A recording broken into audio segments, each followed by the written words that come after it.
এয়া ইমান গৰমৰ মাজত পিঠাগুড়ি খুন্দিছোঁ। হেৰি কাম কৰিব লাগে বুলি কয় যে, এয়া আমাৰ পিঠাগুড়ি খুন্দি আছোঁ। তো বাবাই ঢেঁকীটোত কিবা বান্ধি থৈছোঁ, কি জানো নাজানো। কঁঠাল খাব লাগিব যে, ভজা পিঠাগুড়ি আৰু কঁঠাল। এয়া মায়ে পিঠা বানি আছে, এনেকৈ বনাওঁ।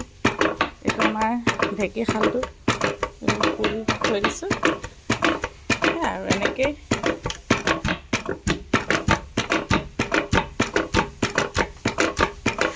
এতিয়া চালিব।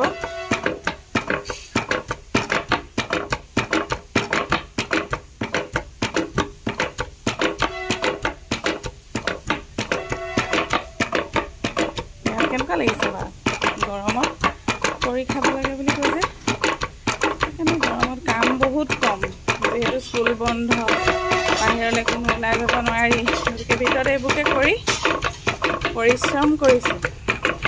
খাইছোঁ দেই, ভাল লাগিলে লাইক এটা কৰি দিব।